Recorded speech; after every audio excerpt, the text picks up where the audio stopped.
Welcome back to TransGuyReacts. This is Nick, and I make videos about women's basketball, collegiate or professional. And today I'm talking about the WNBA for the Saturday, June 8th games. There were only two today, and luckily they did not overlap on each other, which was great. The first one was New York Liberty versus the Connecticut Sun, which the Sun are undefeated in this game coming into it.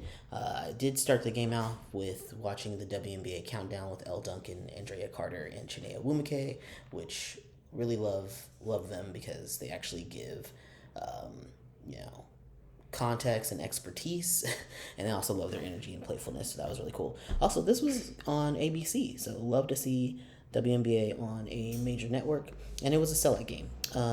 For the New York Liberty, unfortunately, Courtney Vandersloot was out again. This is her second game out for personal reasons. We don't know why, it hasn't been specified, but the New York Liberty, sends their love out. They ask to send out like good vibes or good prayers or something like that. So hopefully it's nothing too serious. For this game, Rebecca Lobo was on the call, and Mark Jones instead of Ryan Rucco. So usually Rebecca, Ryan Rucco, and Holly Rowe. Holly Rowe was there, but Ryan Rucco wasn't. It was Mark Jones. I actually don't know who Mark Jones is. I think he's like an NBA guy. I don't watch the NBA. I don't know. I don't love having Rebecca Lobo and Holly Rowe. They're always there, and Ryan Rucco. I'd like to have some other variety, but it is what it is. For the Sun, it was a pretty low start, a slow start for them. But the game did start to pick up pace into the second quarter. I did appreciate that Holly Rowe did a little featurette on Alyssa Thomas and DeWanna Bonner's relationship, considering that's on ABC during a middle of the day. Gotta love that. It's Pride Month too, so love the representation. At halftime, it was tied 39-39, so you could tell it could just be anyone's game. There's also this right at halftime, Holly Rowe interviewed Jonquel Jones, and they were like walking and talking from the court to the back, and I thought that was kind of funny. It's new. It's a little new feature. I think they might do that in other professional sports, but I've never seen someone walking and talking during the interview. Very cinematic. It's great. Then they also had Elle Duncan, Andrea Carter, and Shanae Wumake doing the halftime call, which was also good because, again, they actually give context to what's going on and actually know what they're talking about. So it was great. In the third quarter, the Sun did come back and have a pretty sizable lead in the third quarter, but they weren't able to maintain that, basically. It was really cool, though, to see Jonquel Jones go up against Brianna Jones. That was really fun to watch. They're both very tall post players, so it was like Jones versus Jones. That was cool. In the fourth quarter, they both were battling, and the score was going back and forth, but Liberty prevailed, and the final was 82-75. So now the New York Liberty are 10-2, and the Connecticut Sun are 9-1. So Liberty gave the Sun the first loss of the season. And for the box score, DeWanna Bonner had 16 points, 8 rebounds, and 4 steals. Alyssa Thomas had 10 points, 12 rebounds, and 7 assists. Very, very close to her triple-double, as she likes to do, but just short.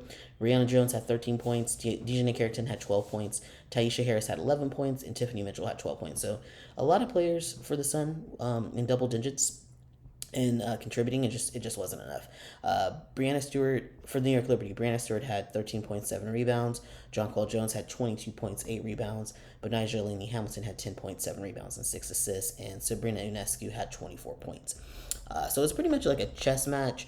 The first quarter, Liberty were in the lead. Second quarter, Sun. Third quarter was even. And then in the fourth quarter, the Liberty took it away. So really fun game. Glad that was on ABC. Really fun to watch, and I hope that it got a lot of viewers. The second game came on a few hours later. That was the Atlanta Dream versus the Chicago Sky. And from the jump, the Dream had a chokehold on the Sky in that first quarter, and they pretty much maintained the lead the most of the game. Things did get a little interesting in the fourth quarter, and the Sky got the lead down to about like 2 or 3 points. But the Dream were able to pull away again, and the Sky didn't help themselves with the amount of turnovers they had. So the final for this game was 89-80. Angel Reese had 13 points and 13 rebounds, double-double, and 5 steals. Camila Cardoso had 13 points, and considering she only played 20 minutes, that's pretty impressive. The Rooks are really pulling it out this year. I'm very impressed by their contributions. Marina Mabry had 12 points. Dana Evans had 13 points, and unfortunately, Kennedy Carter had an off night, and she only played 15 minutes and only scored like maybe 4 points or something like that. So not a great night for her. For the Atlanta Dream, Alicia Gray had 14 points. Cheyenne Parker Tyus had 18 points. Great night for her. Tina Charles had 22 points, 7 rebounds, and 3 steals. Very much of that kind of performance. Ryan Howard had 10 points, 10 assists, and 5 steals. Double-double for her. An impressive 5 steals. And then Ariel Powers had 11 points. So the Dream played much better on defense in this game and had a ton of steals compared to the Sky, and also didn't turn the ball over as much. But Angel and Camilla played really well, just wasn't enough for the game. And then in the post-game conference, they talked to Angel Reese, and she spoke very highly of how Tina Charles was giving her love, and was being kind of like a role model to her. And for the whole interview, she was pretty much constantly showing respect to the vets, which very much appreciate, because she is a pretty big figure in the WNBA in terms of rookies, and she knows that the veterans make the league and have to educate the general public. But anywho, it was a good 2 games. Nice little Saturday session of 2. Not like 4 games on top of each other, which I do appreciate. But yeah, if you're interested in this kind of coverage, please like, share, and subscribe. I do not have my comment sections on because I don't really care what you think of me. See y'all in the next